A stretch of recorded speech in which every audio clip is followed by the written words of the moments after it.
Joe Dawson, Bruiser Industries. Welcome to the show. Hey, nice to be here. I'm stoked, and I feel it feels a little weird to actually be in the same room with you, not just because you're here, and this is an honor for me actually to sit in front of you. I appreciate it. But also because I don't recognize you at all without the beard. Can we talk about this for a second? Can we just put this out there in the open and talk about what the hell happened to your face? It's probably the last 2 weeks. It couldn't have been more than that. As I feel like that beard was just there. It was about a week before SHOT Show. And this is, yeah. So what happened? So honestly, you lose a bet? I got an argument with my wife about why I was growing my beard out. And she said it was because I was coming to SHOT Show and that I was going to be around a bunch of bearded dudes and we were going to, measure our status through our beard. I feel offended. And if you threaten me with a good time, that sucker came off. I was like, oh, you're saying that's why I did it? Nope. And so I shaved it. Just like that. Yeah. Dude, yeah. That's a great thing about beards is they will grow back. Yeah, I love the guys that love competition. That's kind of me too. Well, welcome to the show, man. Yeah. I mean, we're out here in Las Vegas, SHOT Show. We're sort of in the makeshift studio here in our suite here at the show. I know you've probably been pretty busy this week, getting around, talking with people, maybe making some deals, or maybe even just visiting with old friends. How's your experience been so far? SHOT Show is one of those things, once you come a few times, like there's nothing new, man. There's nothing groundbreaking that I'm like, oh shit, like that changed my entire perception of life. Right. So it's really to come back. And I saw people that like my boat crew, one of the boat crew leaders in my BUDS class from 20 years ago, I saw like the first day. Wow. Like, hadn't seen him, talk to him. I was like, that's something. I know that dude. Wow. I saw people that, I worked with, and, when you leave service and go someplace else and like you lose connection with that community, to see those dudes, it does good things for the soul. So it's been really good to see people that, through COVID and the last 3 to 5 years of turmoil that we've lived through. It was nice. It was good to kind of feel centered again, talk to the people that, you've known throughout your life through experiences. And, but yeah, industry stuff, nah. This was 100% about seeing people like, that I know from online or I talk to regularly. We talk about industry stuff, but then now I actually get to see in person. Yeah, it's interesting. Like, I mean, just here sitting in the room right now, it would be remiss to not mention Mr. Chris Kuras, who joined us up here, he's obviously in the Southeast, you're in the Pacific Northwest. Yep. You guys are buddies, and I wouldn't be sitting in front of you actually if it wasn't for Chris and him reaching out and just making this connection. So thanks, brother. I mean, you've alluded just a little bit to your background or whatever. Look, man, I mean, I know you from what you do on Instagram. Yep. And what I love about what you do on Instagram is that it's super cut and dry, right? I mean, but you're also filling in the nuance and the detail that I think gets lost or left out when people are just trying to make kind of a quick, flashy shooting post or, equipment or gear post or whatever else. So I'm encouraged to be here sitting in this position to be able to kind of go long with you on a few things. Yeah. But before we kind of dig into any of the stuff I think probably people would expect me to ask, let's just maybe, we talked about the beard, so we got the thing kicked off well. We're already on a good start. Catch people up just on kind of who you are, what you're doing, where you come from. Let's get maybe the brief bio, right? So we have a platform to kind of start from. So Joe Dawson, pretty much Bruiser Industries, LLC. We're out of Pacific Northwest. So I live in Oregon with my wife. We have 4 teenagers between us, so good times. 4? Yeah. How the hell are you doing that? 13, 15, 16, and 17. How many girls and how many boys? 2 boys are the youngest, 2 girls are the oldest. Dude, you're right in the middle of it. Oh, yeah. Dude, so this is coming to SHOT Shows is probably a little bit of a break. Like, I'm sure you love your kids, but dang, man, that's a lot. Okay. And so, live up there, retired from the Navy in 2018, medically retired, did 14 years, 4 deployments. Was a West Coast guy my whole career. Basically kind of focused on the scope, carbine, precision rifle stuff. So basically I did 2 platoons at Team 5. Then I went and taught land warfare for a couple of years, 2-3 years, and then did 2 platoons at Team 7, and then finished up as the course supervisor and manager of our sniper course. And so did that. During that time, shot a little bit of, I went through sniper school, God, a long time ago now, and then kind of stepped out of the community and shot PRS for a while, some USPSA. I was on the outlaw team for Sig Sauer for USPSA for a while. Oh, I didn't realize that. Shot PRS for GA Precision and Vortex and Bartland and a bunch of other people. And that kind of expanded my love of shooting and training outside of my community. And then so I retired in 2018. Kind of did the corporate thing for a couple of years. What does that mean? So I was a corporate project manager for Siemens and did big construction project management. Okay. It was just a way, as I retired, I happened to get divorced, like a lot of us do, and wanting to stay close to my kids. Ended up in Oregon, and a buddy of mine worked for Siemens and was like, "Hey man, hey, you got a business degree, let's get you moving in the right direction." And so it was good. It was a good place to reset. I did that for 2.5 years. My bosses still love me, left on good terms, gave them tons of notice, but I was like, hey man, if I live in this cubicle any longer, I'm going to kill myself. Yeah. And I have such a love of coaching and training, and I've been doing it since I was a teenager. Dude, I used to be a youth coach. I was a camp counselor. And that kind of led into why I like mentorship and teaching and stuff. And so did that, went to Siemens, did that. And then I was like, dude, I miss being on the range. I miss having the conversations with people. I miss a good day on the range in the rain is still, or a bad day on the range in the rain is still better than a good day in the office in the cubicle. So I left that, cleaned out a 401k to do it. And then so Bruiser is my full-time gig now. And then trying to, make my way in the industry where I can still put my head on my pillow at night and sleep with myself. So. Feel good about it. Yeah. Yeah. Who's Bruiser coaching, man? What type of people are you working with? I want to, that's actually changed. And I've changed. From when I got out, I really wanted to work with law enforcement, military, like we all do. I wanted to work with people who are going down range and doing the work. And because that's what I was used to. And I was used to being around that camaraderie type thing. And kind of the shift has really happened as stuff has dried up and stuff's not happening as much. Law enforcement's really changed over the last 2 to 3 years. There's the shift really happened where the more motivated people I saw in the industry weren't the guys wearing plates. And that's what do you mean? Guys who are law enforcement, guys who are military, were very happy meeting, minimum standards. And they weren't the guys who were searching out information. They weren't the guys who were there is exceptions to that rule. There's a bunch of guys listening right now who are going to be like, there always are, right? Screw that dude. Right. But I'm saying across the board, there's the dudes who leave the teams to get better at their craft. They leave their community. They leave to go find, hey man, I know I don't know everything. I know my community can't know everything. So I'm going to go, if I want to get better at comms, I'm going to go find a comms nerd. If I want to get better at sniper stuff, I'm going to go find a sniper nerd. If I want to get better at breaching, there's guys outside of my community who can give me that specific piece. It's like, dude, if you want to learn how to throw a football, you find a coach who specializes in throwing a football. And so if you want to learn how to do a deadlift or, versus like a sprinting coach versus there's lots of aspects to that job. And so I found that civilians were the ones that at classes were the ones who were listening better, taking more notes. Because the thing is, a department, nobody had a guy in a law enforcement unit doesn't have any skin in the game. So not to say all of them, some do pay their way. He's being paid to be there though. Yeah. He's being paid to be there. The class is paid for by the department. And he already has a base of experience. Dude, a civilian who is spending their own money, taking time off work and losing money maybe to not working, paying for their own ammo, paying for their own gear, paying to support their own rifle, the travel, whatever. And then has to wade through what our industry has to offer. Those dudes have more of a vetted interest to get better and to soak up everything they can get out of that class than most of the guys actually doing the job, which is sad, but it's just what I've seen. So when you talk about stepping outside the community and there are people that are doing that, what's the risk to doing that for your status in the community? Oh, a lot. Everybody wants to be the big fish in a little pond. And I think, and I watch this in the competitive world. Guys step out, they get skull drugged, they don't finish where they think they are, but they're really good at their job. They're the fastest guy on their platoon. They're the fastest guy on the team. They're happy to be that. That's a status symbol amongst their peers.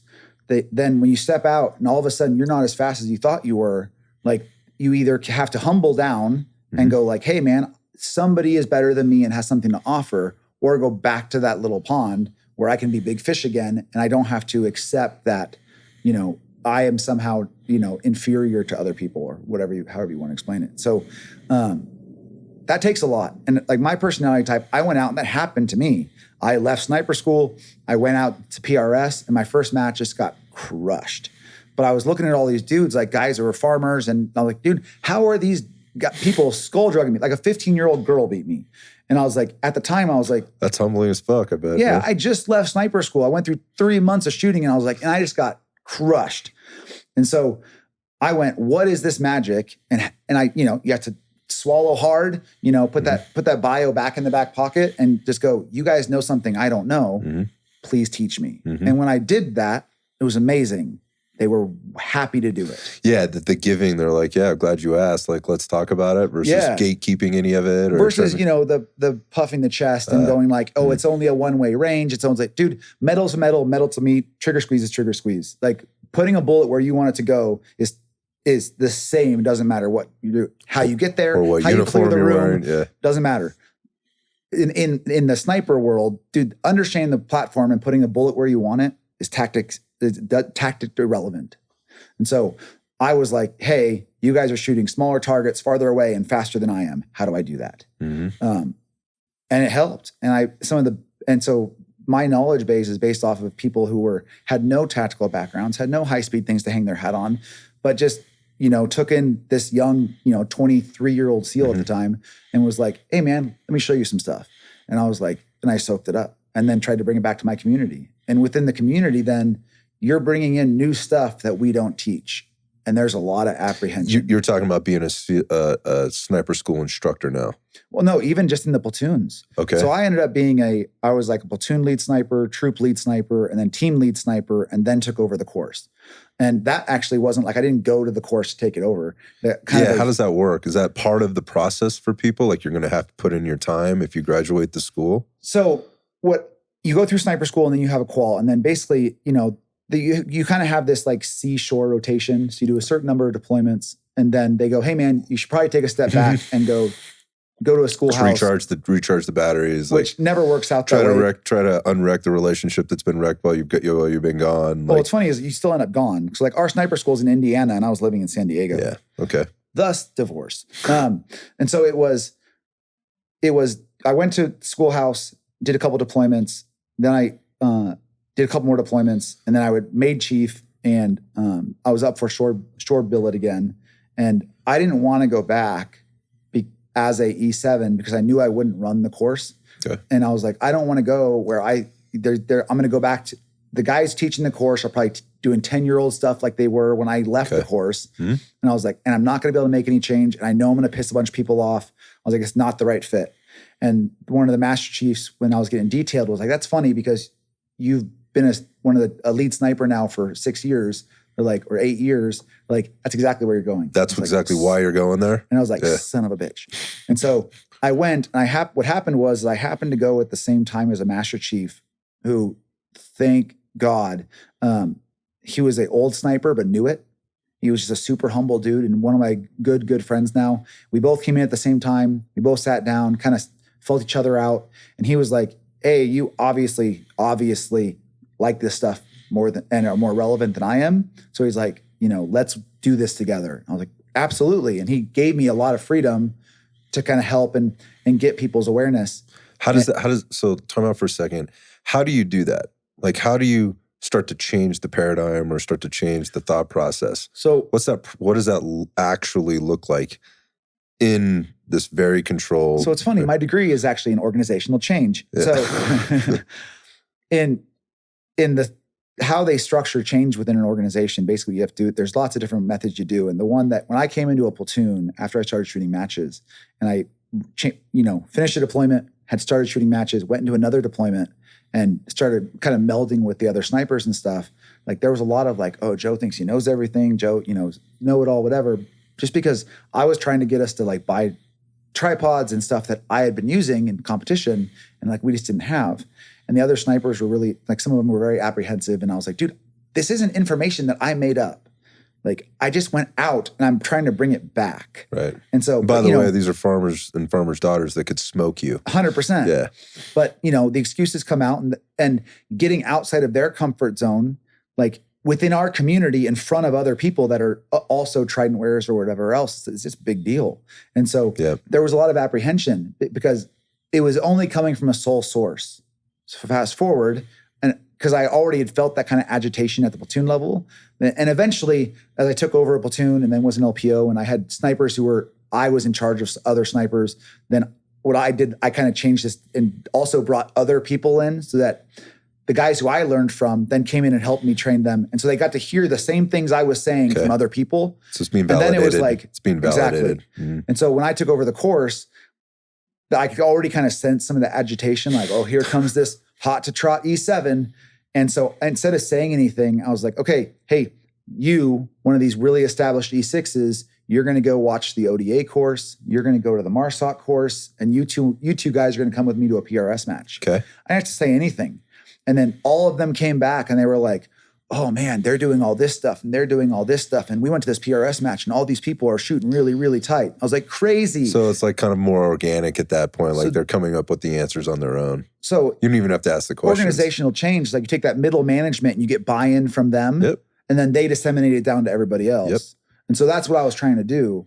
Once I got that buy-in from that solid group of E6s that was well respected amongst everybody, then they were like, oh, okay, cool. And then I was like, okay, so now you're going to develop this core test and you're going to develop this course of instruction and you're going to develop this and you're all going to bring it to me and then we'll validate it and we're going to change the curriculum. And so then I made, let them go out and they'd already watched what the ODA was doing and watched what MARSOC was doing and watched what PRS was doing and kind of let them play with it a little bit. And I was like, I want you guys to go figure out a course of fire, figure out what the standard should be, figure out the scoring structure. And if you guys have any issues, come talk to me. And a couple conversations with each of them, they did it on their own. Like I didn't have to do anything. That's the best kind of leadership. And all I had to do was sit back and go like, yes, this fits what we're trying to accomplish. Like with that purpose, goals, and are we getting outcome? Exactly. Can we measure this at the end? And so we did that, and we actually wrote it entirely into the curriculum. And so instead of just running the course differently, like half of my job was, and that was the hard thing for me is like I wanted to be on the line teaching people, but what happened was my master chief that rolled in with me, he ended up needing to take another leadership spot. And so that position was normally filled like an E8 or E9. I was an E7 at the time. Okay. And so he went to go leave and they were like, we need to find another guy to backfill that. And he was like, I'm going to be close. He goes, there's nobody in NSW that should sit that spot more than Joe. And it was one of the most humbling things I've ever had. Pretty big endorsement, man. And so I had him and the master chief above him. They had both had my back. And so I had to fight our community a bit because I was changing what we were doing. And I had a lot of but I had those buy-in from my guys. And I had that thing from SOCOM saying we needed to change. And so I rubbed a lot of people the wrong way. But you were tipping the scale. Yes. And what happened really quickly was I was sending better snipers to the platoons than the snipers who were there. And that probably didn't taste very good for a lot of people. No, man. and all of a sudden the tradette, so basically you have sniper sustainment cadre that run like sustainment trips after guys are already qualified. With the feedback we were getting from them was we were having junior snipers teaching senior snipers new techniques. Which is great and should be welcomed, right? But I'm sure it's not really being received that way on the other end. I mean, that's got to leave a little bit of a sour taste in your mouth because it sounds like you're just going to constantly be fighting this ego battle, right? Or this game of rank or whatever that. You live in a community of lions, and everybody wants to be taken seriously. Come to eat, yeah. And but again, everybody has a different view of what that job entails. Has a different view of what being good at your job is, and so it's not that anybody's purposely trying to shit on anybody or eat. Yeah, I gotcha. No, it's just.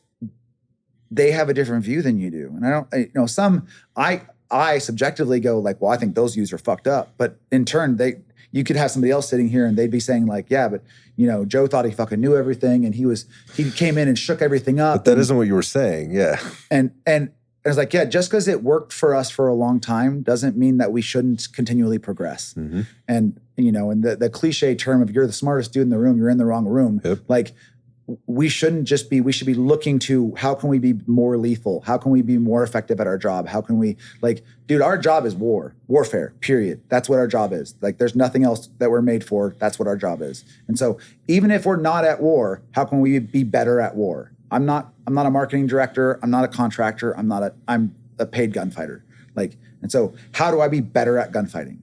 And if you put a gun in my hands where I'm supposed to shoot really, really far, how do I do that better? How do I do that more efficiently? That should be the only concern. Yeah. And so, but a lot of guys go like, well, I did a lot of stuff in this last deployment. That's awesome. How do you do more on the next one? It's like, hey, I hit 65 home runs last season. Okay, cool. How do I hit 75? What are we doing to get better? And so it's and for communities within SOCOM that are supposed to be really agile, we're not always. We are with like AARs and coming back and like addressing what our next theater is. Hey, the mission set's shifted from sniper overwatches to DA or whatever. Like, that's great. But within those individual skill sets, there's a lot of rice bowling. There's a lot of like... There's evolution. Yeah. Yeah. So, I mean, that's a lot. So you have this huge experience with, again, the organizational management. There's also program writing that's going on. And you're getting sort of some support there, I guess. So we have civilians who actually sit in those courses that kind of help manage the paperwork drill. Oh, good. But that's basically the course manager. That's and then those civilians are the ones who are putting everything to paper. Gotcha. So all the PowerPoints have to be outlined, all the manuals have to be updated, all the schedules have to be updated, all the courses of fire has to be written out, like what you're allowed, it's like any course of instruction. You're rolling out a new thing to a huge company. Yes. Right? That's interesting because I think, a lot of people listen to, let's just say they listen to podcasts with guys that have your background and they want to hear, flashy stories and here's all the things. And I'm sure you got a lot of those. But what they don't often hear is the skill sets that you're building or that you had the opportunity to build as being an instructor and leading a team outside of the theater of war or whatever it happens to be. Manual writing, right? Policy writing, right? All of those kind of things. I wonder, you work for yourself now, right? But as you transition out, you got into the construction management thing, or I think that's how you phrased it. I understand you actually authored some articles and maybe some manuals or somewhere along the way. Is that true? Yeah. So I am a gun dork. I've always been. And I have a really addictive personality. When I get into things, I go full fucking retard. And so it's like, I got into skydiving. It was like, I want to know everything. I got into like building rock crawlers. It was like, we're building a $70,000 rock crawler. So I wanted to race motorcycles. Pretty soon I have like a Japanese superbike spec, 1,000 RR. That makes a lot of sense, Joe. And so it was, I had... It's a character flaw though too, man. Yeah, 100%. Yeah. And so my grandfather got me into guns really young. One of the best men I know. Just actually saw him before Christmas. I got into guns, and so pretty soon I was that 10-year-old or 12-year-old who was like reading like all the old gun digest manuals and like reading about. I thought I was going to be a trapper in Alaska until I was about 14, and then I realized that didn't exist anymore. And so I had like old 1915 like how to trap in the Northwest, and I was like, this is awesome. I'm going to have a coonskin cap, and I figured out that's not a thing. And so I always loved guns. My grandfather gave me a few, and so as I started getting into the SEAL teams, being a gun guy, like I was like, I get to play with all of the things. And then I started shooting competitions fairly early in my career. And so then I saw all these other people shooting all these other things. And I was like, kind of like, we talked about cigars earlier, and it was, I was like, what is this magic and where do I get it? Yeah. And so then more. And so my minor in college was English lit. And so like, I know how to write. And so it was like, and then I was a SEAL, and so I started talking I ran across at SHOT Show actually, some guys who were writing, and they're like, "Do you have any interest in writing?" And I was like, "Yeah." And he was like, "Well, send me something, and we'll see." And he was like, "Oh," and I write very much like I talk, and so it resonates with some people, it doesn't with others, and so sent him some articles, and he wanted me to touch on subjects like back then it was like birth of the professional veteran and some other stuff. So I wrote for like Breech Bang Clear, Recoil Magazine, Ballistic Magazine, Modern Service Weapons. That's quite a list. 30 or 40, like mostly online, about, I don't know, 8 or 10 printed. Does this still happen, or are these? One's coming out in the next Recoil issue, but I took a break for a while because basically when I went back to school to finish my business degree at the end of my career, and then I was at sniper school, so I was writing manuals for 3 years. Right. You were kind of done. Dude, I don't want to sit in front of a computer anymore. Yeah. And so I took about a 2 or 3 year break, but I still like it. My wife was like, you're kind of like the Anthony Bourdain of guns. Like, because I want to know the history. I want to know where it came from. I want to know how it's built. Like, I want to know, it's not just like, oh, that's a cool gun, this is how you use it. Like, I want to know like why it was developed the way it was, like why the design features were put where they were. Yep. I think that stuff's fascinating. And so yeah, there's an analytical piece to this. I just want to go back to, these guys are approaching you and they're asking you about writing articles. How did they know? Like, you sort of jumped really quickly into that. You were an English lit major, right? You were talking to some guys. They wanted to know if you were interested in writing. How did that come up? You come to SHOT Show and, you know, we all wear badges. And so my badge said Naval Special Warfare on it. Okay. And so I was sitting at a booth and I recognized the magazine on the guy's badge. Okay. And I was like, oh, hey, I really like your guys' stuff. I was an English lit major in college. Like, I always thought about writing. And he was like, let's write. Okay, so at some level, the NSW on your badge got them, gets their interest. When you enter into this, how did you use that? Like, no, so I had to ask permission. Because this is my question. Because a lot of people can write stories, write books, write articles, but you also are coming with this background. And if you're representing yourself as NSW, like, I couldn't use it. Yeah, you got to get signed off on this shit. They don't just you do that without getting signed off. You have to ask in the military. You have to ask to do any second job, because the military owns you. So they go, okay, what do you want to do to make money outside the military? Right. So I had to route that shit, and so I had to route saying I want to write for Breach Bay and Clear magazine, and they go. So I had to sit down with the JAG at the time, and he go, hey, so you want to write?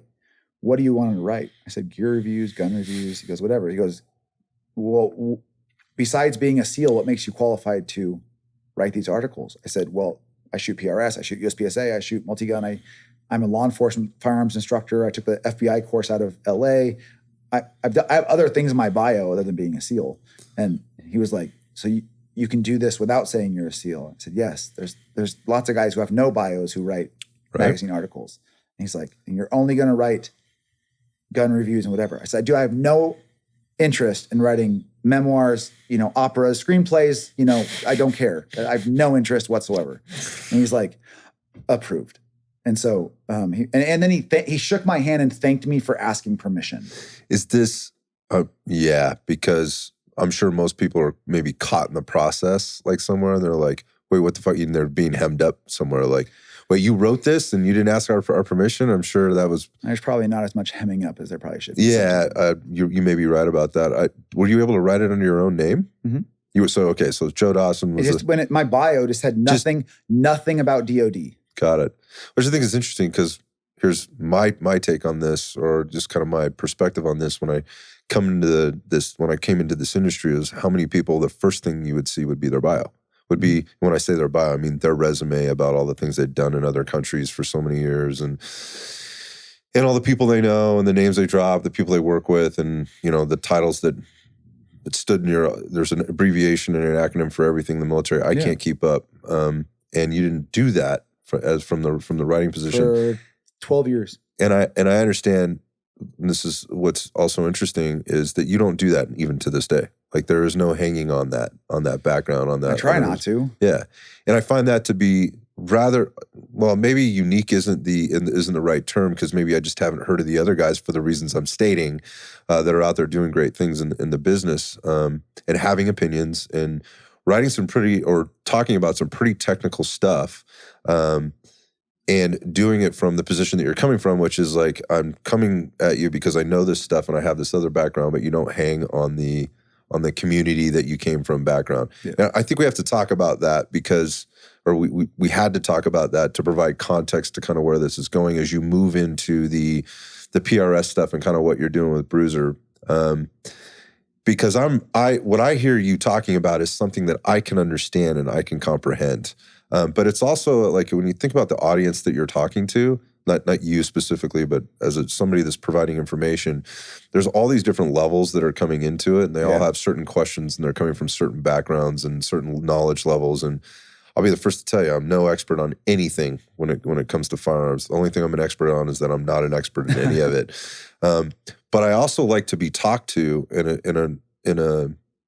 or read at a level that's slightly beyond my comprehension, because it makes me, It inspires me to go find out more information. Yes. And you do a really good job of doing that for people, and actually encouraging them to go listen to other people. Like, it's not just you. I wonder where that came from, because that's very outside of, let's just say, other dudes that come with a similar resume. That honestly came from going through school and college and coaching and watching people.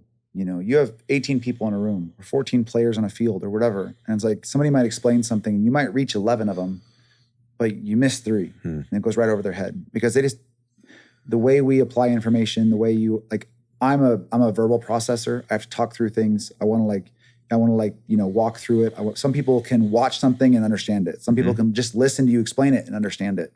Like, there's different ways people learn. And so there's concepts that I think are standards that nothing I'm saying is anything that I made up. Like, I'm not a ballistician. Like, I get all my information from Brian From Litz. somebody else, like, I didn't develop how to shoot off a tripod. Like, I didn't figure out how we use it as rear support. None of these things I made up. I got it from someplace else. And so I want people to understand these concepts. If we're going to have people be in the Second Amendment and enjoy their pastimes, you can't have a sole source of information. And I might not be your flavor. Like, you might be one of those 3 dudes that I don't reach. And that's not on you. That's not on me. That's just the way you learn and the way I explain and the way I process information and can relay it isn't jiving. And I don't take offense to that. And so, but I would still want you to have that information. And so, but I get asked all the time, like, well, hey, what pistol instructors do you, like, I teach pistol, but it's like, dude, but there's people who are like, that is their thing. Like, precision rifle, scope carbine, that's like where my niche right is. now. Yeah. I teach pistol and carbine. I love it. I love shooting. I shoot USPSA. I don't suck with a pistol, but there's guys that's their thing. They do that 50 weeks a year. And so I go, yeah, man, like, hey, if you can't get to one of my classes, there's some people that I absolutely would push you to, because and they have different ways to do it. And they have different drills they have you teach or have you shoot. And so if you go see Scott Jedlinski, and then you go see Point One Tactics, and then you see, JJ Berkaza, or then you see Matt Pranka shooting pistols, those are 4 very different classes, covering very similar concepts, but taught in very different ways. And you're going to get something different from all 4 of them. And so you might take away that one nugget, that great nugget on target transitions from Donovan. Then you go over to Scott, and then he's got this really good thing on grip, and you're like, oh, that really sinks in. Donovan talked about grip. Right. I mean, it's not like you didn't pick it up. Just didn't connect the same way. It just didn't connect the same way. And so now you have this better, well-rounded shooter. And the big thing for me is I want people to have a better lens. And Explain that. What do you mean? How I get asked this all the time. They go, dude, there's so many people out there. There's so many influencers and instructors and people who are in the industry.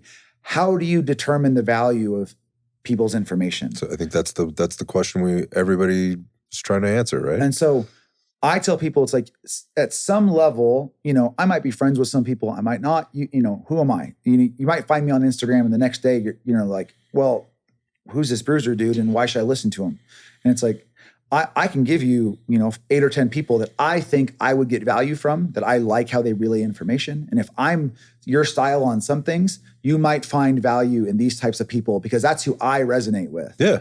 And so I get asked that, and I go, but the more people you learn from and have an attitude that you jive with, as you look out in the industry, you're going to start developing this lens that you go, that guy is not jiving with, like, got it. Okay, otherwise you're just bombarded with information.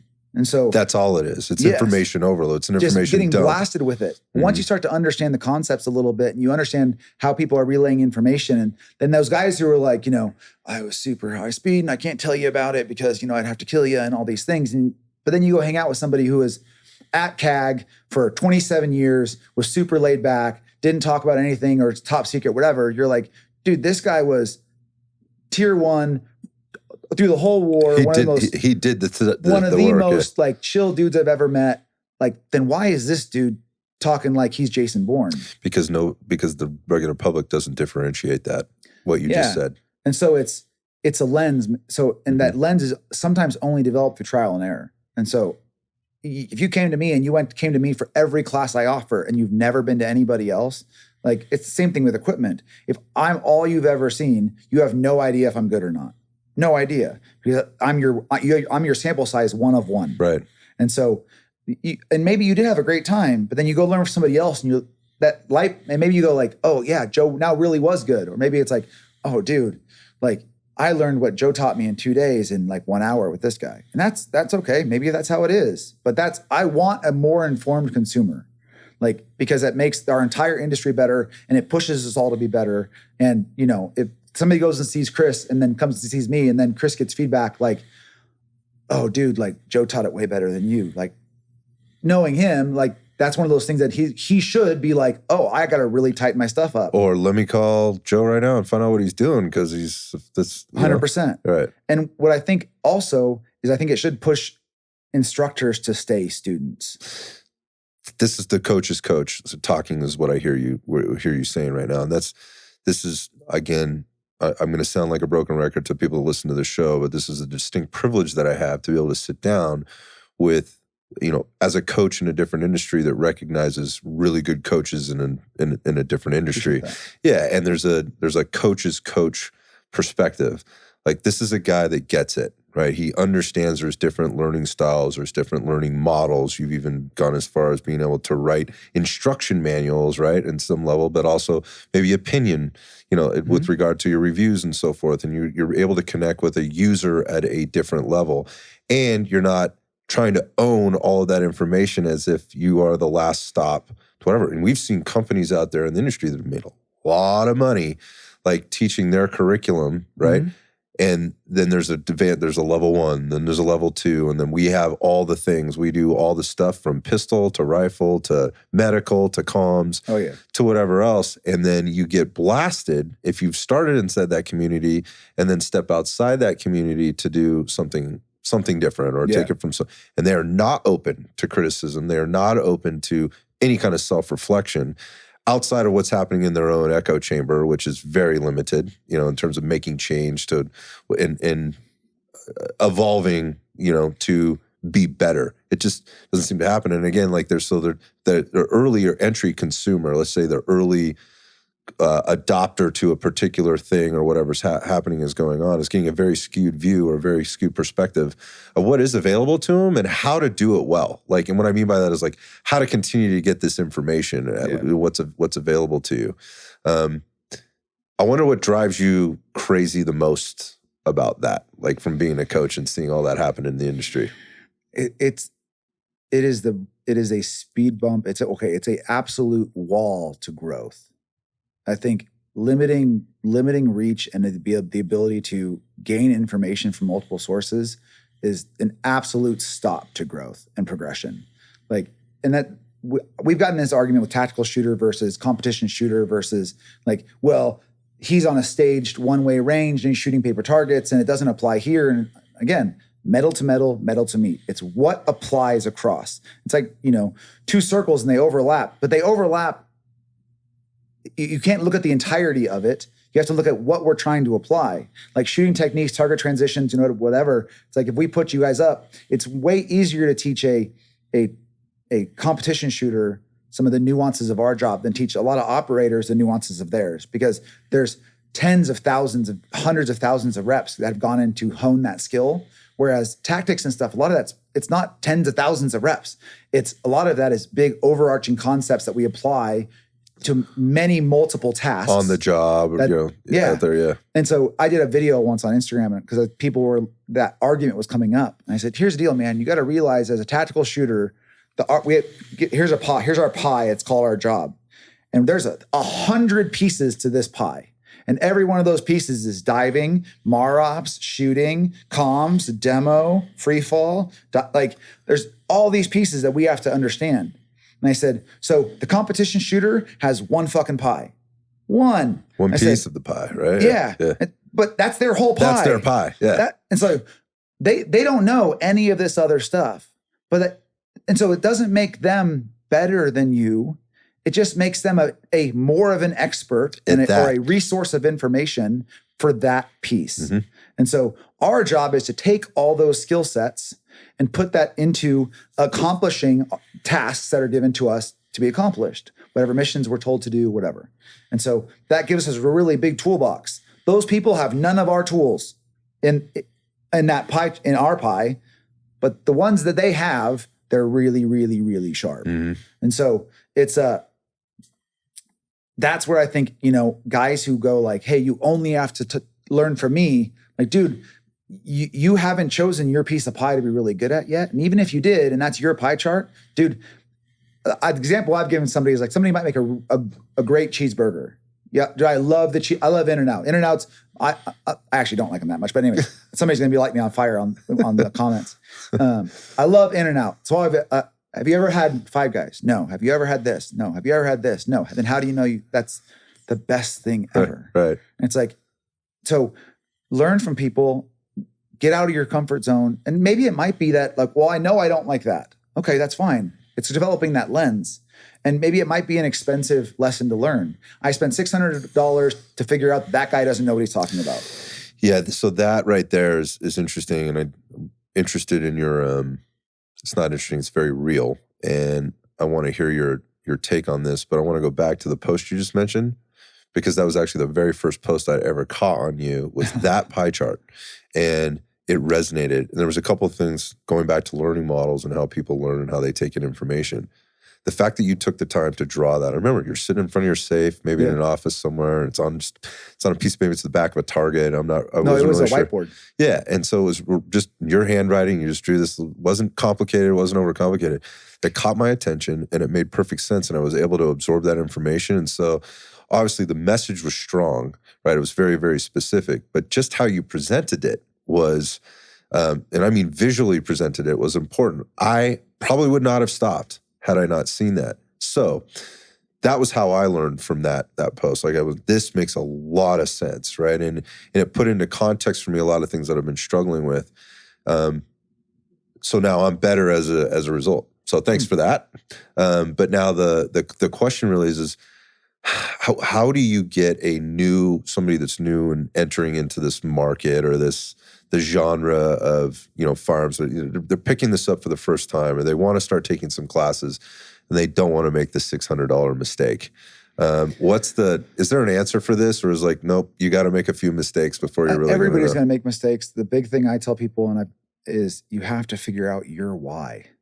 You have to. And it's, what are you trying to accomplish? What are you trying to do? Where do you live? What are the reasons for what you're doing? It's for anything, right? Like, what are you trying to accomplish in your journey in whether it's being prepared in the shooting sports, like, what are you trying to prepare for? Like, and then identify what's your why. Now, some people have a really hard time identifying that. And this is where you might make some mistakes, is that a lot of people want to borrow other people's why because it also takes the responsibility off of them to actually do some critical thought and to do some introspection and go like, I wanted to better defend my family. I want to set a better example for my son. I want to get outside my comfort zone and shoot some competition. I want to, or maybe just, I'm bored, I make some money, and I want to dress up like a tier 1 operator and run around the range on the weekends. Play around, yeah. Dude, more power to you. Whatever, it's America, do whatever the fuck you want. 100%. And so, but what is your why? And it's like, and so if you can start to understand that, then and ask yourself those questions, then the path becomes a little more clear, and you can identify like, well, none of this is something that I really have any interest in. So now I've removed that from my purview of what I'm having to choose from. Yep. And it's like, hey, I wanted to get a pistol. I want to focus on self-defense. Okay, that's what I'm trying to do within the gun industry. Because the gun industry is like, what kind of vehicle should I drive? Do you want to fly? Do you want to go across water? Do you want a car? Do you want a car, truck, SUV, van? Like, what kind of vehicle? That's kind of vague. Within the gun industry, what do you want to shoot? It's like, dude, that covers from a Kel-Tec to a 50 cal. Right. Like, dude, what are you trying to accomplish? Dude, what's your why? Right. Like, I get asked all the time, what's your favorite gun in the safe? I have a lot of guns, and I have a lot of guns that do a lot of different things. There isn't one. You have to give me more of what you're asking me, of why I'm trying to answer. So what is your why? And then I did something, I talked about this before, is like borrowing somebody else's why takes the ownership off you, but then the ownership becomes on you to then train enough and make a couple mistakes to figure out if you're answering or if that why was right for you, or if you just borrowed somebody's and figured out I'm answering questions that I don't have. And then that's where that might be expensive. You might have bought the wrong equipment, made the wrong choices. And I think that's where a lot of people are, don't continue to make the same mistake because you spent a lot of money making the mistake. And so sometimes people go like, well, I already bought this gear, this thing. But I'm like, but dude, that's not the journey you're going down. And and you know it. And so you keep asking the same questions from other people online to try and justify the fact that you're not going in a direction you're happy with, right, instead of going, okay, I figured out that person I was following isn't on the same journey as I am. I should stop, reset, and then now maybe I've learned some lessons that I can identify what my why actually is, so I can now readjust course and go down a path that makes better sense. Yeah, I mean, you're talking about responsibility and taking away the responsibility and using somebody else's why, but it also takes about the accountability to the decisions that you made and the things that 100%. The things that you've done. I think that's an equally as important part, and then how that shows up later in having an opinion, whether it fucking matters or not. Again, you can have whatever opinions you want, but how you blast people online because you made a decision or you thought something or you tried. Now you're pissed because your opinion or your thing, that your belief isn't coming out of this other person's mouth that you put stock in or that you held up or that you thought was the right answer or whatever else. And now they're wrong when they were never right for you in the first place, right? And you were just using, again, somebody else's why and not taking responsibility for that and not holding yourself accountable to it. It's where you come off now, and now factions are or lines are being drawn and factions are being created. Like, you don't want to be involved in that group because, right? Oh, yeah. And so I think, like as an instructor or like, as a business owner, being very careful about who you align yourself with. And that's a big thing. Yeah, right. I just had this conversation with somebody else, but yeah, let's talk about this. Like, who you align yourself with from an industry perspective, or from, again, we talk about equipment, we can talk about guns, we talk about anything. There's money to be made out there, right? Mm-hmm. And that often clouds the decision-making process a lot of times. You do make these mistakes. One thing about this industry is it's very unforgiving. Uh-huh. Like, if you fuck up, if you say the wrong thing to the wrong person, you are going to get roasted. Yep. Roasted. Yeah. So, I mean, just switching over to that topic with regard to aligning yourself with the right people, whether you're a student or whether you're, an instructor or a manufacturer or a company. Thoughts on that? Because there's a lot of risk there. And that took some trial and error on my part too. And I kind of, it coming from a community that's very close, and everybody you go through the door for, and you're talking about the SEAL community. Yeah. Just, hey, I'm surrounding myself with people, they're peers. And in the military, we have a lot of checks and balances, whereas like there's peer critiques, there's peer evaluations, like you're getting ranked by the people that you stand next to. There's critical feedback. You get evaluations regularly. You get all this feedback that's highly critical, can be negative. And if you have a good leader, you should be getting, whether you're a rock star or not, here's 3 things you're kicking ass at, and here's 3 things you should probably work on. Yeah. Like, just so that you have some feedback that you can work on, instead of just like, dude, you're amazing at everything, continue being you. Like, that's not productive. And so I think that's America right now in general. Guys lead, well, that's it's a whole other thing. A cultural shift. Yep.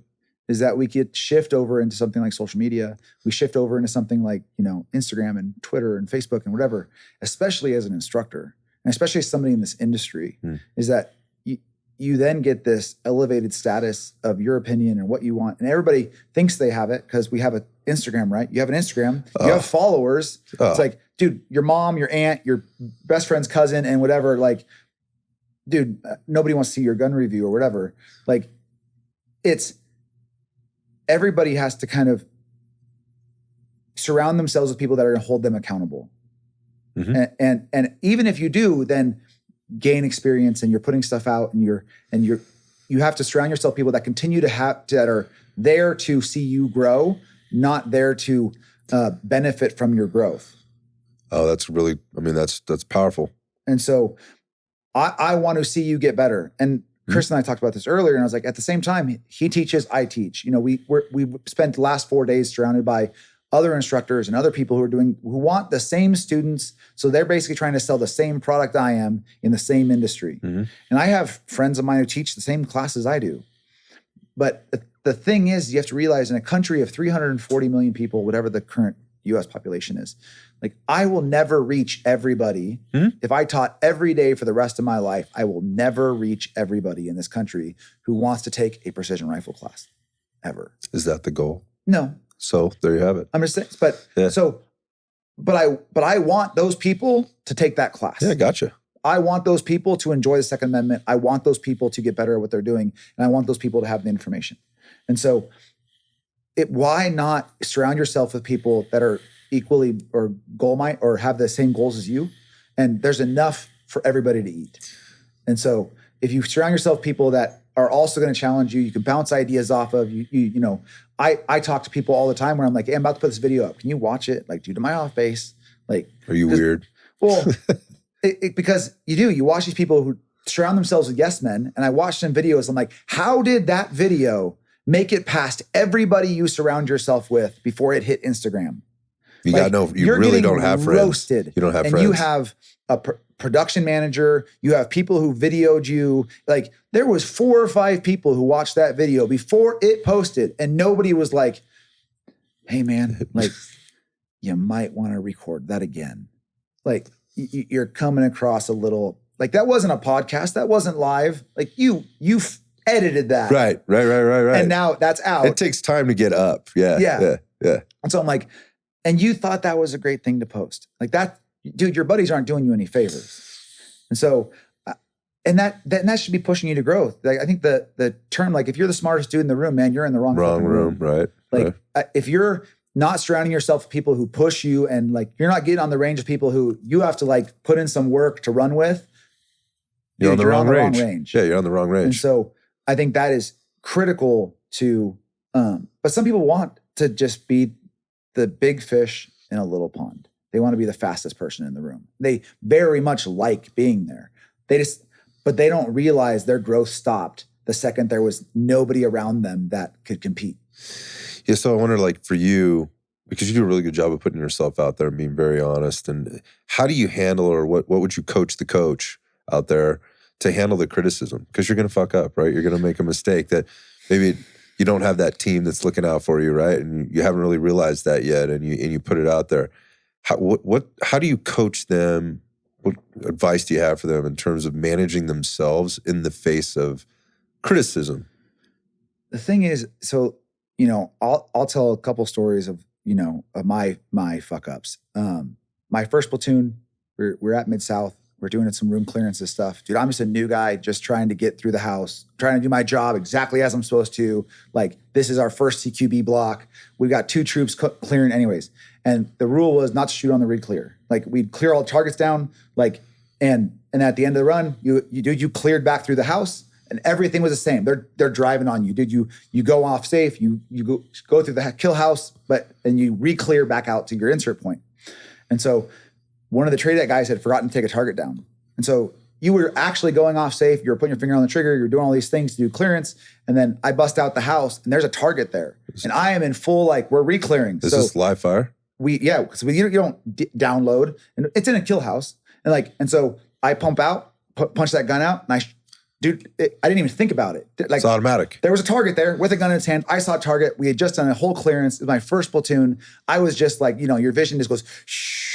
Right. Like my first block, I was like, my bird's gonna get pulled. I'm done. I'm out of, my life's over. And they, that's intense, man. I got my first chit, and they were like, hey, shooting on the re-clear, but and somebody pulled me aside, like, hey man, like, calm down. This isn't the end of the world. Like, I mean, that shouldn't do that, but it could have been.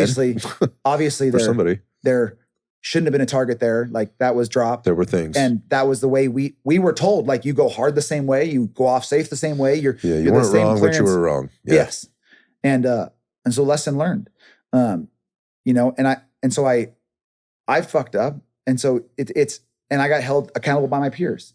And so it's realizing as we get out that, like, dude, we're just humans. Everybody's just a dude or, just a person.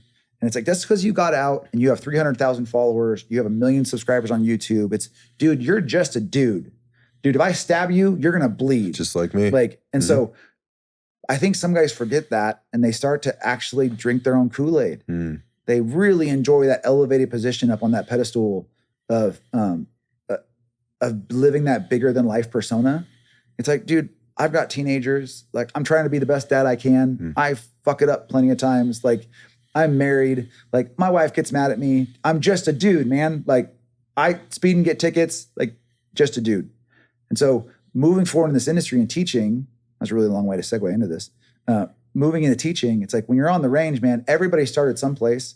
Like, I did a video with Jim's Goon Life, and I explained this concept of BC and truing and stuff. And I misspoke in one portion. I explained the concept right, but I said the wrong thing or the wrong button about the Kestrel. I do it all the time, man. And like I listened back and I was like, what the hell was I talking about? I was like, oh, you have to calibrate DSF. It's like, no, you have to true muzzle velocity. But anyways, somebody lit me up in the comments and I was like, dude, I explained the concept right. They were videoing me actively teaching the class. Like, I was just running around teaching and they were running around behind me with a camera. I just misspoke. And I was like, and so instead of going like, screw you, whatever, I was like, actually, you're completely right. I misspoke. It got caught in the video. Like, I explained the concept correctly. Yes, you do that first and whatever. I was like, that was my bad. Like, thank you for pointing that out. But I've watched, because I was wrong. Right. And it wasn't purposely. It wasn't like it was a lack of knowledge. It was, just misspoke. I was staring at the Kestrel while I was telling him it and I was scrolling through and that's what I saw and said. And so it happens. On Instagram, it's like people are so scared to be humble for a sec. And it's like, hey man, I misspoke. I made the wrong post. I fucked up. I screwed up. Please, Instagram, forgive me. Right. And then carry on. Yeah. And I think if you elevate that false persona, that bravado of like being infallible, it's like, but Instagram does that, right? Like, how many wives or, spouses watch and go, well, this person has a perfectly clean house and they go on vacations all the time. It's the highlight reel, man. Yeah. And so if you do that as an instructor or as a person, it's like, he never misses a reload. He never misses a target. Like, he never makes a bad wind call. Right. Yes, I do. Yeah. And so but I've tried to work on being fallible publicly, not posting my blooper reel, but like if I'm posting live fire videos, it's honest. Dude, I do it once. It's whatever I catch on video, I catch on video. If I flub a reload, I flub a reload. I'm just like, hey man, I'm dry firing. Like, guys, get after it. Hope that motivates somebody. Like, it's not like I videoed the next hour and a half of dry fire so I could get the 13 seconds that were absolutely perfect. So everything is like the non-flub, completely badass reload. It's like, but that's like some guys watch YouTube videos. Like, that dude shot that drill for a day and a half and he gave you 7 seconds. So like, that was the run where everything was perfect. The drill. That was like his 1 out of 170. That dude can't do that 9 out of 10 times. Right. He did it 1 out of 1,400 times, whatever. Yeah, but it got 1 million views. So 100%. It just drives the next behavior, the continued behavior. Because there is. And I actually had breakfast with Lucas Botkin and some other people this week. And is that right? Had that same conversation just about measuring entertainment value versus information value versus... I mean, it's all there. I mean, it all matters. I mean, all those variables are there. So you have to respect them. But I hear what you're saying. And, you mentioned we talked about, like, I'm teaching the same stuff that Chris is teaching or whatever else. It's just how it's coming across, how it's articulated, and how it's being assimilated by the students. And it's the same on the Instagram thing. Like, I see people trying to copycat. And 100%. Let's be honest. I mean, like, you said it, that you already have been honest. It's like, this is not new information. You didn't invent any of this stuff. You're just trying to explain it in a certain way that hopefully somebody gets, it motivates them, and it's helpful for them.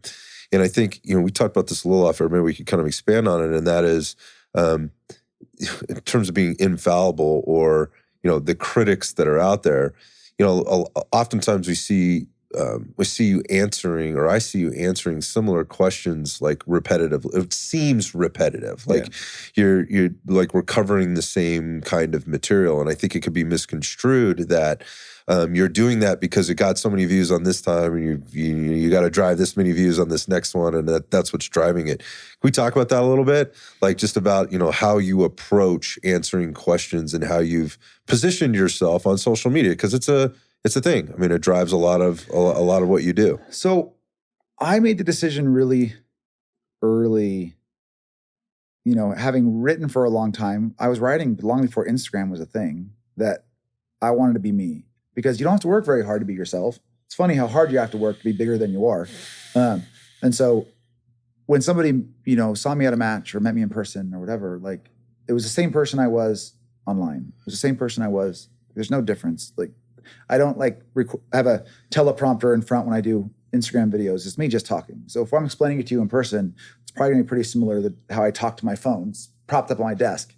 And so it's positioning myself was, I had 2,000 followers or 1,200 followers, whatever. Yeah. And I was like, I'm not going to watch my follower count. I'm just going to be me.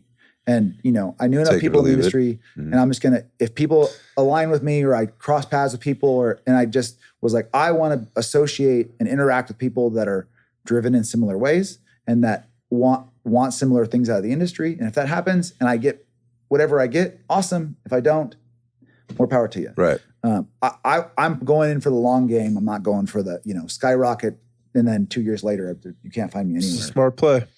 And so just staying true to that. And it was not a fast gain in anything. Rise, right. Dude, it's, just doing it. And then it was 4,000. Then it was 5,000. Then it was 5,500. And then that, you plateau for 7 months. And some people will sit there and freak out. I was like, I don't look at my metrics. I don't look at all the games that Instagram wants to play and the algorithms and when you post. I was like, I want to post when I think something's viable, when somebody's asked me a question that I might as well, if somebody asked me the question, there's probably other people who have the same question.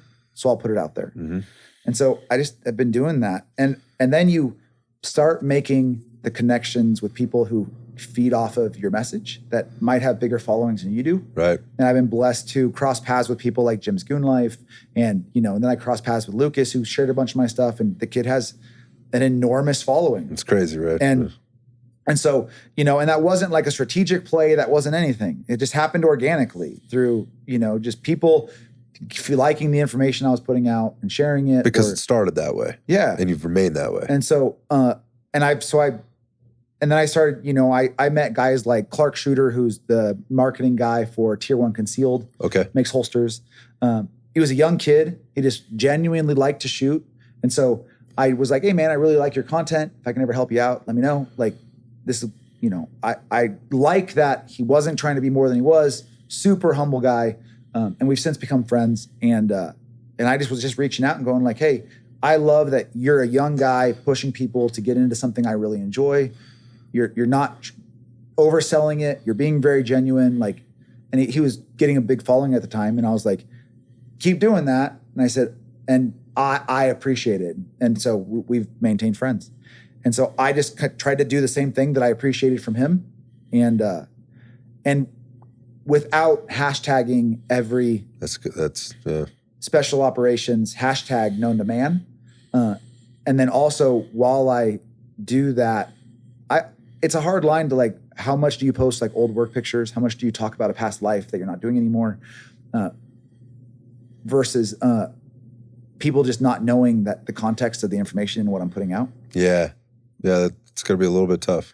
Yeah. And I have no idea what I'm doing. I'm just doing what I can live with. Yeah. But it's people have this weird expectations. They're already listening. They're listening to the information. It was why does this guy feel like he's qualified to say this? I think that's a legit, I think you want people asking that question though, quite frankly. I mean, on the basis of what we're talking about, because anybody can say whatever they want and position themselves as an expert. So I think you want them to be asking that a little bit. But I think the point is how much does that really matter though in the end, because of what you've already explained that, look, I got great training, right? And for the job that I had and what I did, but what I recognize is it was very limited in a lot of ways. So, and what's great is take it or leave it. Have I limited my growth? Probably. Have I, limited the amount of information or people I could reach? Absolutely. It depends on what you're measuring though. Yeah. But I like getting the messages from people who go, hey, I've been following you for 8 months and I just realized, you did what you did, or your bio, I just liked what you were putting out. I appreciated the information. I appreciated how blunt you were. What you explained made sense. Holy crap, that's what you did. And I'm like, dude, that's in a past life, in another world, I did some things with some great people. very blessed to have the career that I did. You know, I stood next to some giants of men at a time where we were asked to do some stuff, and very blessed to consider myself part of that community. But that's just like, you know, one brick in my foundation. And I'm not doing that job anymore. So my big thing is like, that's great. That's great. Dude, buy me a beer. Awesome. I judge people by what are you doing today to be better? What are you doing today to be relevant? What are you doing today to make yourself better? If that's being a dad, a better human being, like let's get philosophical for a moment. Like, what are you doing right now? Right. Not like I saved a kitten in 4th grade, worship me. Right. Like, that's great. Like that's the high school quarterback. Like I won my state championship when I was 18, Right. but now he's a fat dude selling shoes. Right. Like, dude, I'm sorry. That's great. You used to be able to take home the prom queen. It's like, dude, now you worship foot picks. Like, come on, man. Listen, man, I am completely on board with that. I do want to say this from the outside looking in. Worshiping foot picks? No, not that part. Edit that, Eli. Take that part out of this, right? No, I just want to honor something and recognize something for a second, that you're comparing, you know, past lives as being a high school quarterback who's now a fat guy that's selling shoes to serving our country and putting your life on the line and doing some things. And so at risk of overdoing it, I don't think that's a really fair comparison, but I understand the example, the analogy, you know, the picture that you're putting here. And I also want to say this because I have been saying this. I feel like I've been saying this quite a bit because of the people that may have been sitting in that chair, or people that I've had interactions with out here, or even like Chris, who's sitting over there in that chair, who says the same thing. Like, I'm not hanging it on anything I've done or will do or whatever else. I'm just a dude.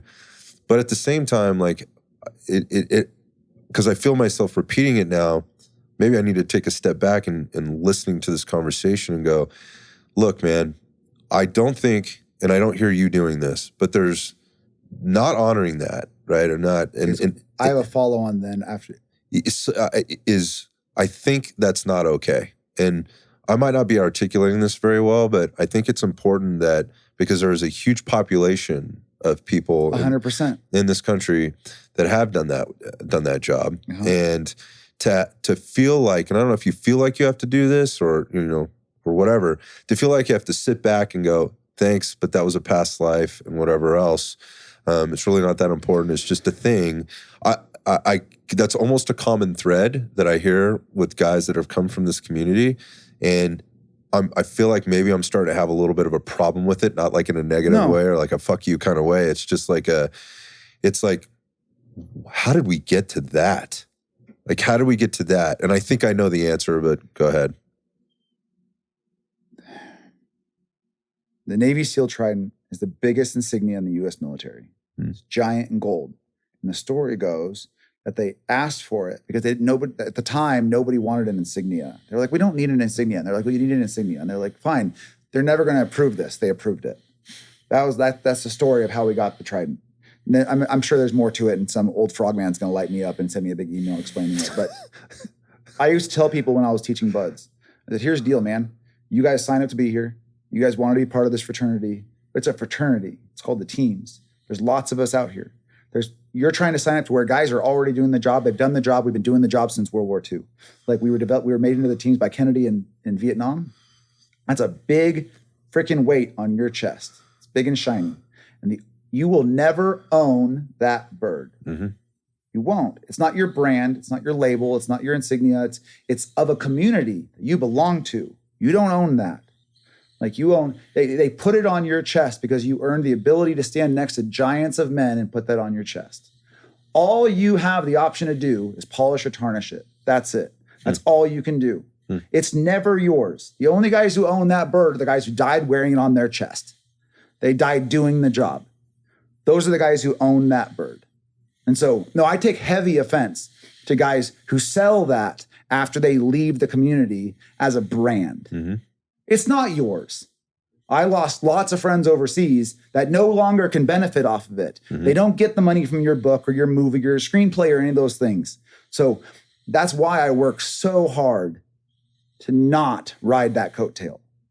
And it's hard because it's part of my bio. It's why people will fucking listen to me. But I understand and I appreciate it. Like I signed up for a reason. I wanted to stand next to dudes who like I was an awkward kid. Dude, I grew into my body really late. Like, dude, I was awkward as shit. I was trying to play T-ball. Dude, I had a big ass head. The helmets wouldn't fit on my head. And I used to fucking cry because I was so goddamn embarrassed. Like I didn't have a helmet that fit my head. Like, and then I played high school football and like finally started growing into that awkward ass body when I was like 17 or 18 years old. And I felt like, oh man, like if somebody was like, you can't do it. And I was like, you can go to hell. And so I went to college. My parents never wanted me to join. And then in college, I was like, there's the politics of small town college and universities and friends of coaches and all this stuff. And so I felt like I'd left something on the field that I was like, I want to do something that isn't going to be dictated by politics. It's going to be dictated by what I do and how hard I work. I have to quit or not perform at a standard. And I'd thought about the SEAL team since I was like 8. And so like, dude, I went. And dude, I broke my back and I got in a diving accident and all this stuff to be in the part of that community. And like, dude, there was dudes who were better men and more talented than I was in every platoon I was in. But that's what drives you to be better. Like when your peers are like, hey man, you fucked up. It's like, that should like cut you deep. Because again, all you're doing is you get to temporarily carry that on your uniform. And when you retire, they put it on a plaque and you get to hang it in your bedroom. Like, because right now there's 2,200 dudes doing the job. There's 2,200 dudes who are traveling away from their spouses and stuff. I'm not. And like I did for a while. And at a time where I was blessed, where there's dudes right now who are praying to be able to prove themselves and go overseas and do the work that we train so damn hard to do. Yeah. And then at the end of the war, there's a lot of guys who joined who didn't get those deployments and felt like the community owed them something. I saw a huge shift in mentality of why guys did it from when I joined or when I wanted to do it pre 9/11 to like 20 years of warfare in Iraq and Afghanistan.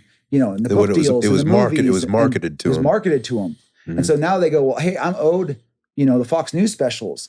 I'm owed. Because that's what they grew up watching. Yeah. Oh, I'm not getting the war deployments. Well, I can get out and then I'll be worshiped for what I do someplace else.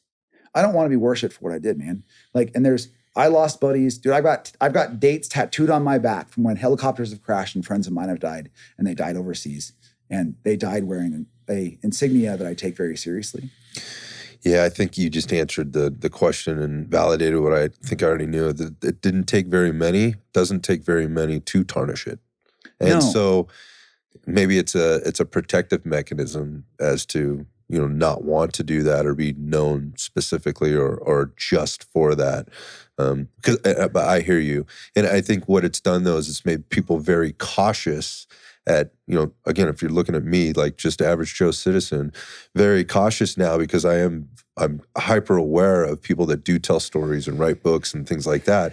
When you hear like this guy was, and now he's teaching or he's got this endorsement or whatever else, it's like, oh, it's another one of those guys. It's like no matter what you do, like for a lot of people, yes, and the culture as a whole, once you put that insignia on, whether it's a beret, a trident, a scroll, any insignia you pick, once you put that on, that title comes before your name. So like somebody finds out that's what you do, especially in the military, or like if you, and it's mostly when you get in trouble, mostly when there's drama, where like people love to watch a car crash, man. That's why Faces of Death is so wrong. So like they'll lift you up and you do some heroic stuff, but they'll tear you down twice as fast. Yeah. And so and the more people highlight our communities, then the more they want to tear us down.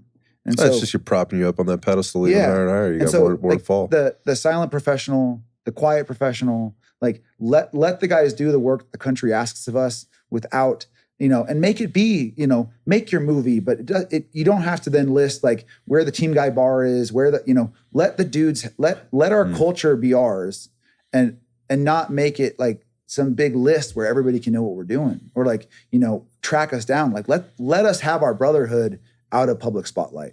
And honestly, if this gets listened to by a bunch of team guys, our community is split in that opinion. That's what I get from the outside looking in. It's down the middle. You have the guys who very much like or join for different reasons. And I think it really comes down to what was your why to join. And I think half of it very much enjoys the elevated status, the American flag bandanas, the whatever. And then the other half is very much like the silent professional, and they did it for reasons that don't have to be public. Right. It's a little bit more anonymity to it. I did it to stand next to amazing people. I did it to do a job that or I did it to serve my country in a very difficult way that I felt driven to do. I do it whatever reason guys choose to do. And you'd think that those reasons would be, very similar, but you could have a class of 300 dudes or 400 dudes. Every one of those guys has a reason. Why do 380 of them quit? It's like, so, and then of those 20 that make it, that go out into our community, those 20 dudes might have 10 different reasons that, and even then they're close enough. Like, and so it's weird, man. I mean, like I said, I was an awkward kid, Yeah, so I hear you saying that, and I just heard what you said there. kind of talking 380 or 400 to 380. Why did you make it, man? Like, dude, sounds like sort of an against all odds type of thing. Like, no, I don't want to sound look, you didn't say that. I said that. So that, to be fair, it was. I'm just, I had a chip on my shoulder and something to prove. Mm-hmm. I was finally felt like I'd grown into something. I wanted to prove to myself as much as anybody else that like I could do something that, and not be awkward, not fail at it, not whatever. And, standing next to guys, there was Olympic trials athletes, dudes who were vastly, you're all A-type, chest beating personality. Athletes, yeah. Those 400 dudes are selected from, there might be 3,000 who take the screening test, and the 400 that start are the best of those. And then of those dudes, like, again, 20 make it. But also I was watching people that I viewed as more talented, faster, better swimmers, whatever, more jacked, had a better six-pack, whatever, than I was. And I was still there. Like, I hadn't quit yet. And I was still sitting next to another dude. Like, you're sitting there shaking in the water. And it's like, I'm still sitting next to another dude. He hasn't quit. Mm-hmm. And so these are the dudes I want to be next. Mm-hmm. I guess that guy's not one of them. Like, mm-hmm. These are the dudes I want to be next. I guess that guy's not one of them. Like, mm-hmm. And, and by the time you get down to those final dudes, you're like, okay, these dudes are my brothers. And so you stay. And it's, and it drove me more than anything. People ask me like, would you ever come close to quitting? I actually broke my back at Fort Benning and got rolled a couple classes. And there happened to be a big gap in classes, so there's nobody to roll into. And so I sat kind of like in this administrative hold. I got more depressed doing that than I ever did like sitting on a pier wet or rolling around in the sand. It was just like, God, let me start again. Right. But no, because it was like, I just, and they always just tell us it's like, every evolution will end. Mm-hmm. And it was like, I never looked at it as a whole. And I think maybe it's a personality thing, because I've since done stuff to where I'm like, if you look at the entirety of what you have to accomplish, it's super overwhelming. But if you take, how do you eat an elephant one bite at a time? Mm-hmm. It's like, if you take one bite and you go, hey, I just need to get through this swim. Okay, you got through the swim. That wasn't that bad. Okay, I'm just going to get to lunch. Okay, you're eating lunch. You're like, okay, I'm still here. Like, okay, I'm just going to get to dinner. It's like, oh, this night's really long. Hell week's really long. It's like, oh, and then it's over. You're like, oh, dude, there's nothing else you can throw at me now. Like, every event will end. Mm-hmm. And then you just kind of take that and you go, okay, cool. What's next? What's next? Yeah, it's a mindset thing. There's a physical and mental toughness piece. Obviously, there's a lot of things I think that go into that, but it is simplifying it like that. Yeah. And taking something that ultimately is very complex and very complicated over time, but really simplifying it and taking it down. And like the PRS stuff to me is almost very intimidating. When I look at it, I don't know a ton about it. I've done some, but very little.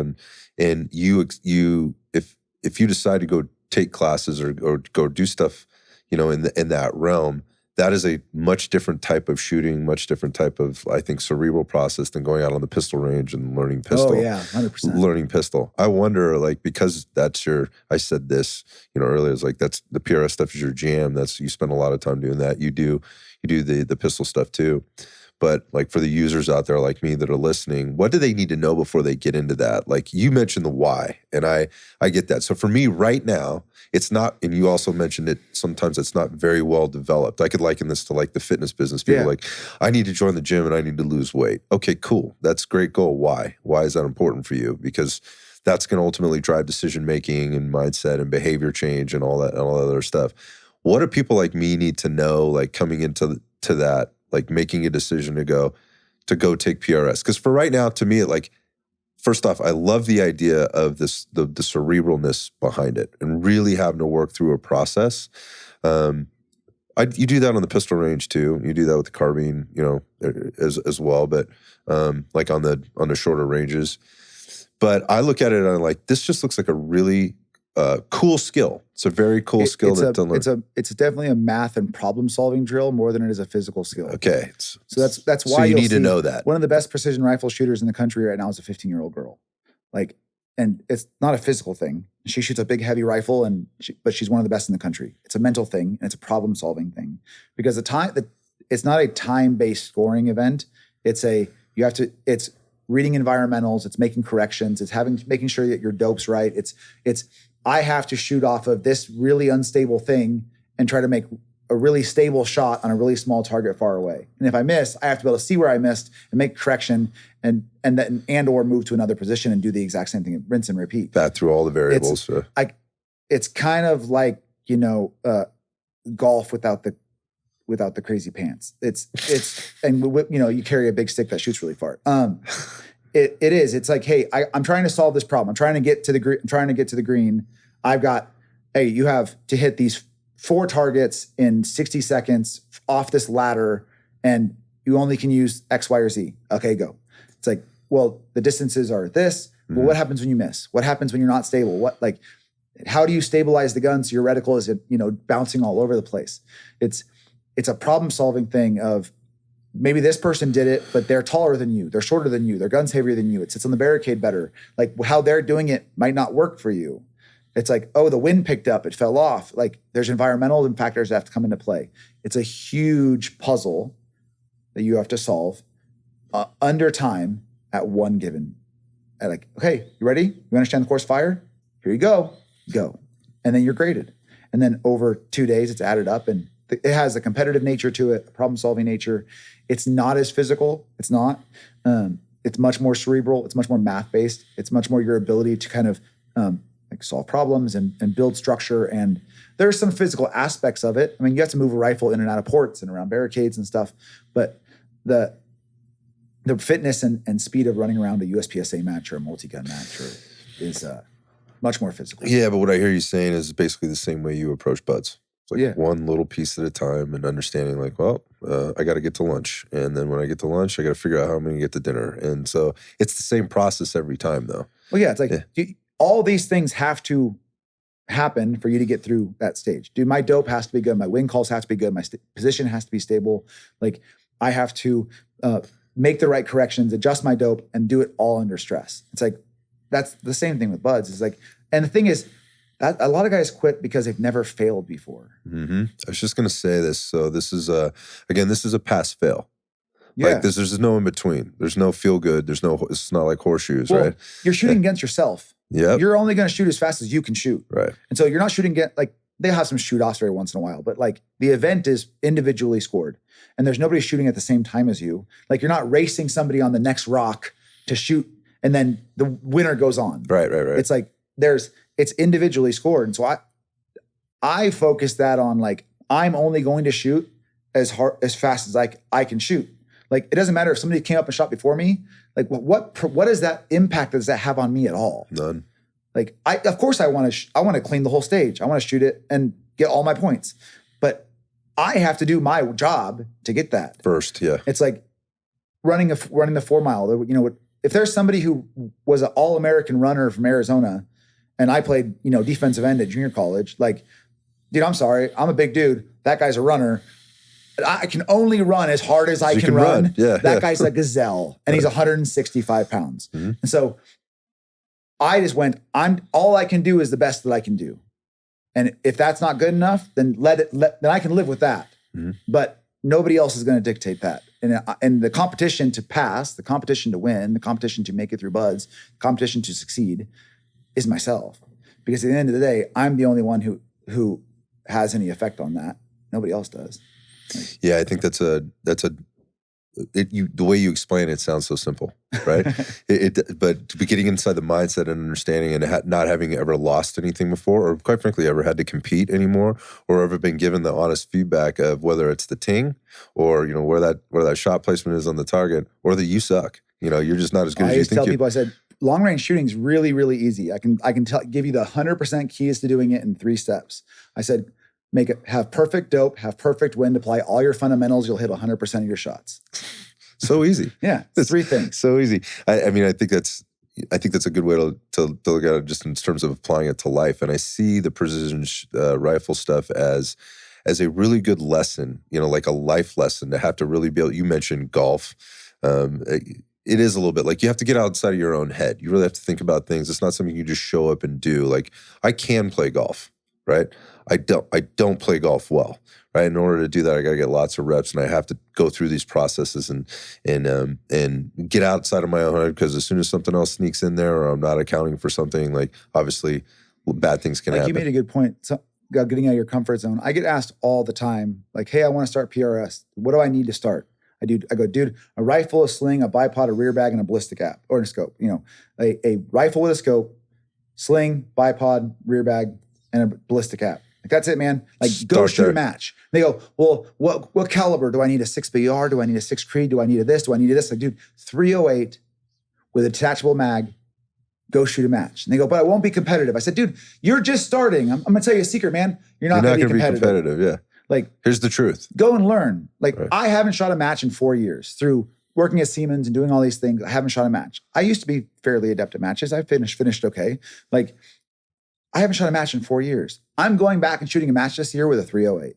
I'm going because I was like, I just want to get back into the problem solving, back into the routines. A 308 makes me be better at wind calling.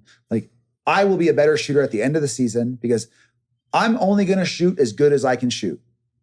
I don't want to. I'm going for the learning ability, the relevance, to getting back into the swing of things, to continue to improve as a shooter. And the way I'm going to improve as a shooter is shooting something that makes me work a little harder. And then when I feel like, okay, I'm getting back in my groove, then I'll bust my match gun back out of the safe. Mm-hmm. Like, it's like, I'm gonna grab that tool that makes me work a little harder, so that I become a better shooter. And then when I'm like, okay, like, I'm starting to groove, then I'll bring out the better tool that's the easier paintbrush to paint with, and then I'll really start trying to go make a run at it. That is such the opposite of the way people are approaching this whole thing anyways, man. They want to, like, give me the cool shit, give me the fast stuff, give me the high-speed gear. I want the stuff that looks cool. I want the stuff that everybody else is shooting or whatever else. Not, let's take the other road here, man. Grab the stuff that makes you work a little harder, right? And you can build into, again, another kind of lesson in life, right? Like, you have to do the fucking work. You got to do the work. So if you're coming to take, lessons or sessions or whatever, I wonder, like, what do you want people to know about Bruiser? Like, in terms of, like, coming to take classes and take instruction. I mean, let's talk the business for a minute. Yeah. And just, like, what I think I expected you to say that, because, and let me preface this with, I think I was talking to somebody the other day about this interview, and I go, I'm really encouraged by this, because I really want to kind of get in, understand Joe at a little bit different level offline. You're the same guy, right? Like, which is so refreshing, right? It's really great. But the other part is like, I was telling Cece, like, I need to get up to Oregon, right? And, when the weather dries out a little bit, and I've never taken a precision rifle course. We're teaching all over the country this year, but I want to finish one thought on that. Is when we were just talking about, like, getting out there and being competitive, whatever. It's like, at the end of the day, man, I try to tell people from Bruiser, and this has been one of my big pushes lately, is it's not the equipment, man. The wrench doesn't make the mechanic. The scalpel doesn't make the surgeon. Mm-hmm. Like, it's the reps and the training they've done to get there. And so, like, people want to go, what piece of equipment can I buy that replaces me having to get off my couch and put in the reps? Mm-hmm. I said, when the time comes for you, hopefully it never does. But if you carry for a living, you choose to CCW, you do these things, like, in the unlikely event that you are put in a position to defend the life of you, your family, your loved ones, your friends, somebody, you are put in that position, you cannot buy muscle memory. You cannot rent reps. You've either done them or you haven't. And when that time comes, or when you step on when the buzzer beeps at a competition, like, there's better tools, there's sharper knives, but at the end of the day, you still have to know how to cut. And so when the beep goes off and they go, hey, it's time to perform, like, the work has to have been done. And so my big push is like, we're just finishing up SHOT Show, which is going to make me a terrible influencer, but it's like, there's nothing here that's going to replace that. No, that's, I was just going to say, like, in the land of everything's for sale and everything can be bought in Las Vegas, Nevada, right? Like, what you're saying is the truest part about shooting. Like, when it comes down to it, like, if you haven't done the work, you're not going to be a good shooter. It doesn't matter what optic you have on there. If it's iron sights or red dot, right? If it's a whatever, this brand or that brand, if you've got this, this stipple job or that stipple job, at the end of the day, you have to have done the shooting. You have to. I can hand you a $15,000 rifle with a $4,000 scope. If you don't know how to mount it, zero it, true, confirm, get your data, dude, that gun is not going to hit that target at 1,200 yards. It's a waste of money. And so that leads into Bruiser is, I'm figuring that out. I love this. It's constant evolution. Well, and to go back to a previous point, I'm just a dude. Yep. It's like, how do you sort through, as a civilian trying to find classes, and as an instructor leaving a very established curriculum from a community that has its a very distinct why. I was in a community for 20 years that I was for 14 years of it. All of Iraq and Afghanistan was going. Like, we knew what we were doing. And so I could build a curriculum towards that. And so it's stepping out of that with the background that I have and the competitions that I've shot and the things that I've done and the information that I possess that I'm trying to pass on, and not rice bowl, and give whatever lessons I've learned to people so they don't have to learn the way I did necessarily. How do I do that? And how do you do that in a way that either people need, or have the conversation with the industry. I'm like, hey guys, everybody out there, what can I, as Joe, give you? Contribute. Yeah. What can I contribute to make our community better? And I think it is a conversation. And that's what I get a lot out of the lives and stuff. Cause it's like I want to know, what do you want me to teach? Like, and that's the thing, like on Bruiser on Instagram. Instagram is a weird medium. There's a lot of grass is always greener. There's a lot of, but it's, you have interaction with your audience and you have interaction with your customers. And when you're an instructor, you're the product. The information is the product, but you are the dispenser of that. And it's, you get to talk to your customers and you get to, figure out like, hey guys, like you guys get to, I'm putting out information for you. Here's your test samples. Like, do you like this flavor? Do you like this flavor? Like, what do you want more of? It's market research. Yeah. And so we get to do that and then go, okay, you guys like how I put out this information? Cool, I'll offer a class. But then it's like, then you got to find the people who wanted it and put it in a place where it's accessible to them. And so it's been interesting. I mean, I write a lot and I enjoy that. I teach a lot. I enjoy that. I do some consulting and business development stuff. Do some, using some of my degree and experience in that to help people do some process management and stuff. And, but I just love to teach. And I think I get as much out of it as I think the students do. The good ones do. I enjoy the conversation. And I think that's what a good instructor should be having a conversation with his students. He shouldn't be sitting at his pulpit just like giving a sermon. I think and every class is slightly different because everybody's looking for a different piece. And it's like, if I go work with a super high speed team in Florida, in Maine, and whatever, and I go, they want scoped carbine. That could be a very different class with the level of aptitude those guys have than the guys who want scoped carbine who sign up in Santa Barbara or in Utah or in Texas or whatever.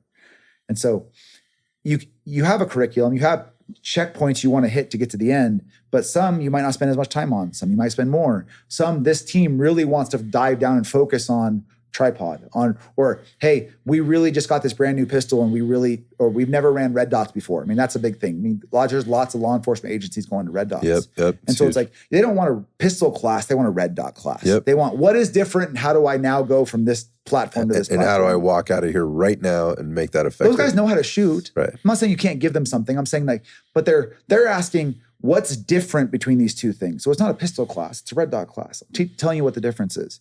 I've been doing magnifier classes because it's a piece of equipment that expands the capability, but there's some nuances to it that you have to explain. A lot of people have them too. Exactly. And they think it's very simple. Like you buy magnifier, bolts a gun, it's done. It magnifies. I don't have to touch anything. Not exactly. And so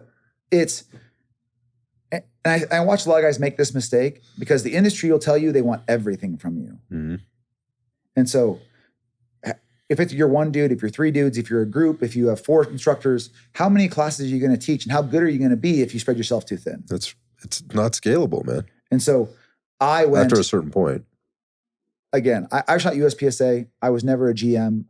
I very much enjoy it. I'm a fairly adept pistol shooter. I can shoot. I was an assaulter. I was a team lead. I was a platoon chief. All these things. I can shoot a carbine. I can teach tactics. I was a CQB RSO. I was a breacher. But dude, by the time you get through all those, it's like the things that this goes back to your pie chart that I nerded out on. That I went, and that's the pie chart video when I was like, some guys do, and they grab that piece. That piece for me that I grabbed was sniper and scope carbine, and so I just I enjoy it. It was a hobby of mine. I went out of my way to go do. And part of that was because a breacher, you can't really strap explosives to your back door in your house, and your wife's not going to be very happy about it. And taking a sledgehammer to public property usually isn't frowned upon. Yeah, and so, but I could go out into the woods, into the desert, and whatever, and shoot things really far away, and I didn't get arrested. So it was I liked it, and it was my brain and the way I process information and my personality lent well to. I very much enjoyed the puzzle. I enjoyed the problem solving. And I like the physical aspects of pistol shooting. Again, I shot USPSA and other things, but that was something that I can be good at this and it plays into my job. And I also shot matches for pistol because I thought that was important, but it was something that lent well to me separating myself from other people and giving something different to my community. And so that's what I pursued. That's where that's at. Yeah. The next natural question to that is like, how do people find out more about that? Like, are you teaching classes year round? Where do they go to get this information? You said you were traveling around the country a bit this year. Yeah. So, is that new? I don't know. Yeah. So this year is the first year I'm full time. Our website went up like 3 months ago, finally, after I, swiped the credit card and got it put up. It was, this year we've got classes in Southern California, Utah, Texas, Pennsylvania, Washington, Nevada. You're getting around, man. I'm trying. I went for the places, most of them, unless somebody contacted me and pre-sold the class, which that's what Pennsylvania was sold before. It still isn't even on the site. A bunch of guys reached out. They're like, we want you to come out. We've got a group of dudes. Is it sold out? Yeah. There's no need to put it on the site. Yeah. You can scratch that off your list. I just gave you permission. Yeah. And then Texas, Big Tex reached out and they were like, we want you to come in and do scope carbine. They put it out to all their people. It sold out in like 2 days. Outstanding. But then the other ones, I wanted to find places I could drive to. I could bring the equipment that I wanted to show students.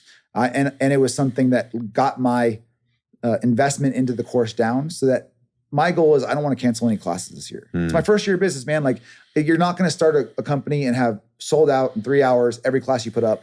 Like, I'm growing and I'm open to doing that. I want to work with who I want to work with. I want to see the ranges. I want to talk to people and then let word of mouth, whether I'm good, bad, or indifferent, spread and see where it takes me and grow from there. And so that's my goal for this year. Man, I'm fucking excited for you because it would be good to see this stuff like come to fruition outside of kind of what we hear and see you say maybe in your living room or, on your front porch or whatever else. I feel like I've kind of been there for part of that journey to some extent. Like I said, it hasn't been.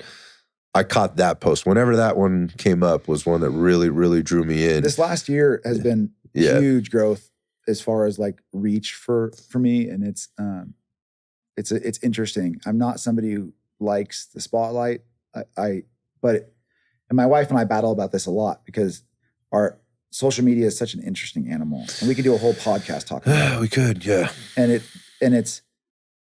the people lose themselves in social media, and I don't want to lose myself. And so that's what coming back to one of our other earlier points is I'm very selective on who I surround myself with. I consider myself a very loyal person. I've maintained the relationships I have for a long time, and I try to be a pretty decent judge of character. Not always the greatest. Chris is here. You're a human. But I surround myself with people who are willing to hold me accountable. Good, bad, or indifferent, because I fucked up plenty of times in my life, and I'm sure I'll do it in the future. And But, you know, if you're willing to have people there who care about your growth and you as a person, I think those things are not as brutal to get through.